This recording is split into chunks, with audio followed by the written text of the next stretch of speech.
নমস্কার বন্ধুরা, কেমন আছেন সবাই? আমার আরও একটি ভিডিওতে আপনাদের সবাইকে স্বাগত। আজকে সকাল সকাল উঠেই চলে এসেছি আমরা একটু হাঁটতে।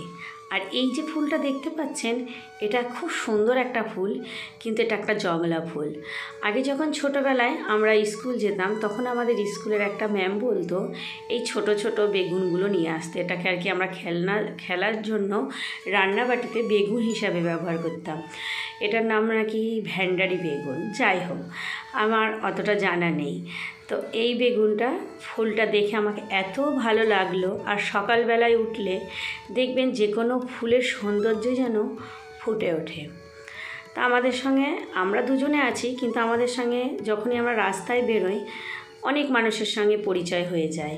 এই যে সামনে দুজন যাচ্ছে, এদের সঙ্গেও টুকটাক পরিচয় হয়ে গেছে। এই দেখুন, আমরা মিনিমাম বাড়ির থেকে তারাপীঠের যে গেট আছে, গেট অবধি যাই। আর কোনো দিন আবার মেহেকে পাঞ্জাব অবধি যাই, মানে তারাপীঠের গেটের একটু আগে।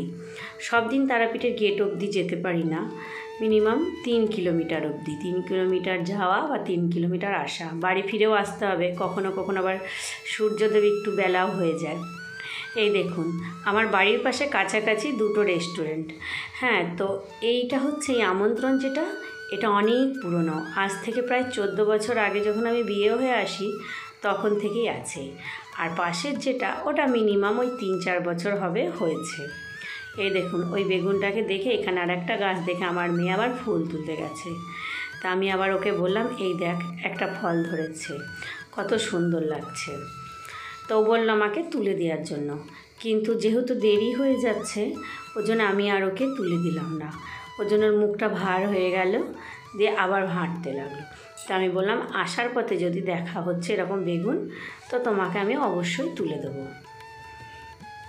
আর এই সকালবেলায় হাঁটতে বেশ ভালোই লাগে। আগে হতো না, এখন চেষ্টা করি, যতটা পারি চেষ্টা করি যে একটু ভোরবেলায় উঠবো, মেয়েটাকে নিয়েও আমি একটু হাঁটতে যাব। তারপরেও আজকে এই হেঁটে বাড়ি গিয়ে কিছু কাজকর্ম সেরে একটু রামপুরহাট বাজারের দিকে যাব। এই দেখুন, এই দোকানটাও নতুন হয়েছে মার্বেলের। তা যাই হোক, আমরা আজকে তারাপীঠের গেট অবধি যাইনি, যে মেহেকে পাঞ্জাব বলেছিলাম রেস্টুরেন্টটা আছে, সেই অবধি গেলাম। ওখান থেকে এখন বাড়ি ফিরে যাচ্ছি। বাড়ি গিয়ে ওই যে বললাম একটু রামপুরহাট যাব, কারণ এর আগে আমি ফ্লিপকার্টে মেয়ের জন্য কটা 3/4 প্যান্ট অর্ডার করেছিলাম, 6টা মতন। তা একদমই বাজে এসেছিল। সেই কটা আমি আবার রিটার্ন করে দিয়েছি। দিয়ে ভাবছি ওর জন্য এই কিছু জিনিস পয়লা বৈশাখ এবং তাছাড়াও 12 মাস পরার জন্য নিয়ে নেব। দাঁড়ান, এই দেখুন ডাঁটাগুলো দেখুন রাস্তার পাশে। এগুলো কিন্তু কারুর গাছ না, রাস্তার পাশে এমনিই বিচন পড়ে হয়েছে। তা এত ডাঁটা ধরেছে, মনে হচ্ছে আমি পেরে নিয়ে যাই, কিন্তু বাড়িতে বকবে, সেই ভয়ে আর কি পেরে আনলাম না। আর আমি লাগালেও পেতাম না। তা যাই হোক, ফাইনালি তখন আমি মেয়েকে বেগুনটা তুলে দিতে পারিনি। তা এখন আমি ওকে তুলেই দিচ্ছি। তা আমি তুলে দেওয়ার পরে ওকে যেই বললাম এটা ভীষণ তিতো হয়, এবং এর কষটাও যদি হাতে লেগে যায় তো হাতটাও তিতোই হয়ে থাকবে যতক্ষণ না ধোয়া হবে। তো আবার পরীক্ষা নিরীক্ষা করে ভালো করে দেখলো, দেখে ফেলে দিল তিতো বলে। তা কী আর বলবো।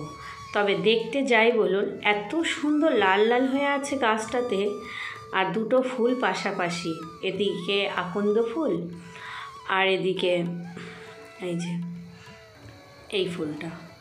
চলুন এবার বাড়ির দিকে যাই। মাঠটা কি সুন্দর লাগছে বলুন তো, দারুণ লাগছে। আর আমি গ্রামের মেয়ে, তো ওই জন্য মাঠঘাটটা আমাকে বেশ ভালোই লাগে। দাঁড়ান, সূর্যদেবকে একটু দেখাই কত দূর উঠেছে। এই দেখুন কি ভালো লাগছে না? একদম অন্ধকার হয়ে গেল সূর্যের দিকে যখন আমি মোবাইলটা ধরলাম, পুরো অন্ধকার। এদিকে নিচ্ছি তো আলো, আর ওদিকে নিচ্ছি তো আলো, কিন্তু সূর্যের দিকে যখনই আমি ধরছি একটা আলাদাই চিত্র ফুটে উঠছে। এত ভালো লাগছে দেখে, কি বলবো। এই দেখুন, পুরো ফাঁকা রাস্তা, আবার দেখুন অন্ধকার। দাঁড়ান, এবার এই দিকটাও দেখাই, কি ভালো লাগছে না? তা যাই হোক, ভালো লাগলে হবে না। ফাইনালি আমি বাড়ি এসে সমস্ত কাজকর্ম সেরে আপনাদেরকে এই মাছের সঙ্গে সাক্ষাৎ করাতে আসলাম। কটা মাছ এনেছিলাম বলুন তো? মাত্র 5টা গাপ্পি মাছ এনেছিলাম। সেই 5টা থেকে অতগুলো মাছ হয়েছে। এখানেও আবার 11টা মতন বাচ্চা আছে, এই যে ছোট ছোট। এই 11টা বাচ্চাকে আলাদা করে রেখেছি।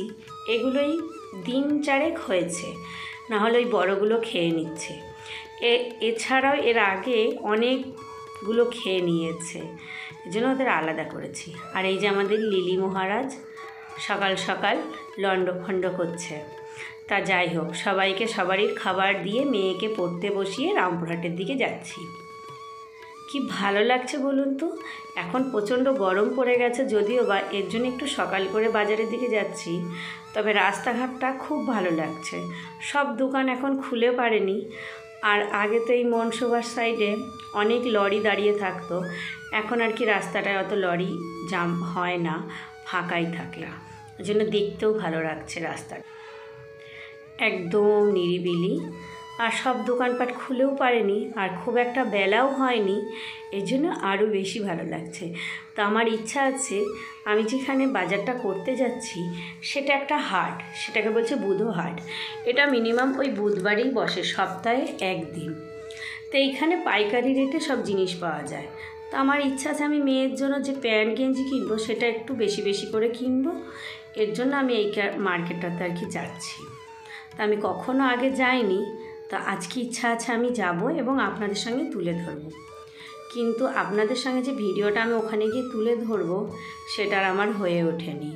তো যাই হোক, আমি বাজারের জায়গায় কুমড়োর শাক কেন দেখাচ্ছি, আমি ওখান থেকে বাজার করে বেরিয়ে নিয়েছি কটা কুমড়োর ডাঁটা, কারণ ওখানেই বিক্রি হচ্ছিল বাজারে, ভাটসারা বাজারে।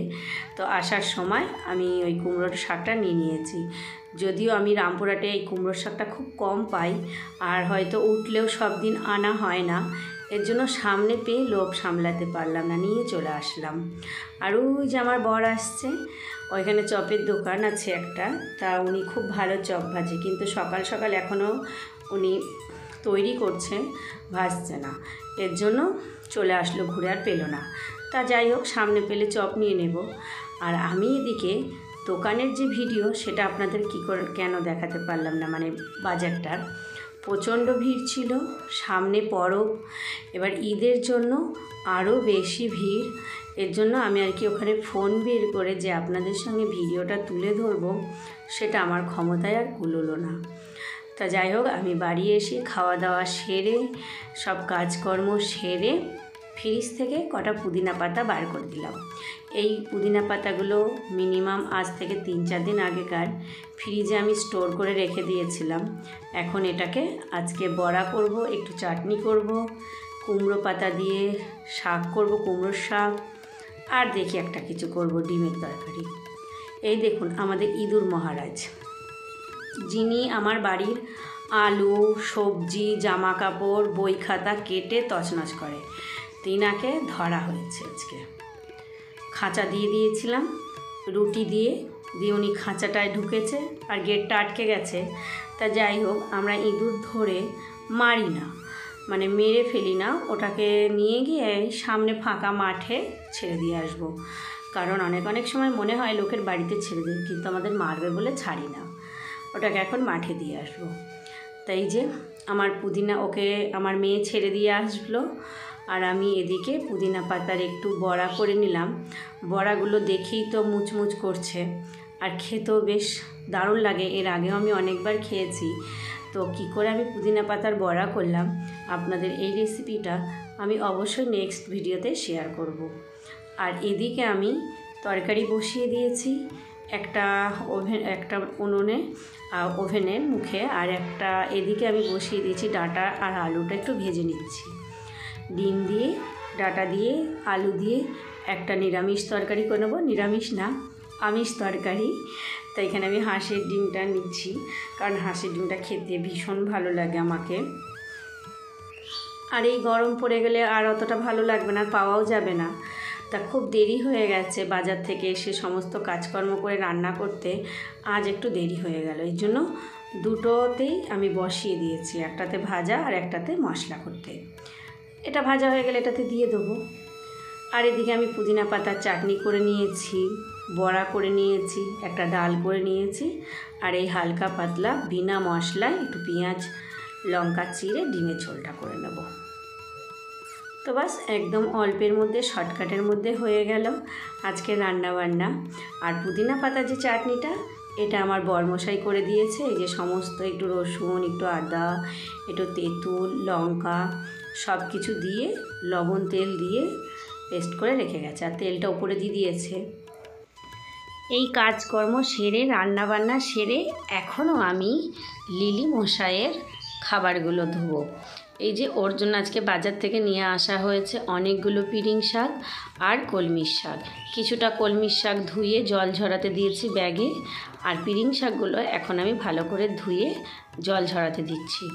কারণ ও যখন প্রথম আমার বাড়িতে আসে কলমির শাক খেত, তারপর আমি পিরিং শাকটা ধরিয়েছি, এখন আবার পিরিং শাক ছাড়া খায় না। দাঁড়ান, সম্পূর্ণ কাজকর্ম সেরে যেগুলো আমি আজকে কিনে এনেছি সেগুলোই একটু শেয়ার করছি।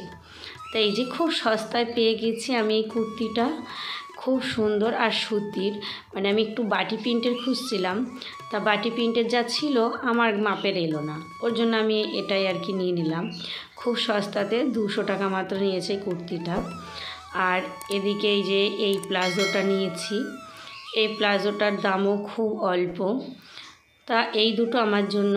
আর এখানে আমি যার জন্য আমার মেইন যাওয়ার উদ্দেশ্য ছিল আমার মেয়ের জন্য, তো আমি এই যে এই প্যান্টগুলো নিয়ে এসেছি পিওর সুতির। আমি একবারে 6 পিস নিয়ে নিয়েছি, কারণ ওখানে সিঙ্গেল বিক্রি হচ্ছিল না। আর আমি ওর জন্যই গেছিলাম যে একবারে বেশি করে নিয়ে আসব। প্রত্যেকটা কালারই সুন্দর, আর প্রত্যেকটাই গেঞ্জি, সুতির গেঞ্জিগুলো। তো এই 6খানা প্যান্ট আমি ওখানে পেয়েছি 554 টাকায়। যারা যারা রামপুরহাট থেকে আছেন তারা যদি মনে করেন ওই বুধহাটে গিয়ে নিয়ে আসবেন, অবশ্যই নিতে পারেন। আর এই গেঞ্জিগুলো তো কেমন লাগলো আজকের ভিডিও অবশ্যই জানাবেন। আজকের ভিডিও এখানেই শেষ করছি। সবাই ভালো থাকবেন, সাবধানে থাকবেন। দেখা হবে পরের আরেকটি ভিডিওতে। টাটা।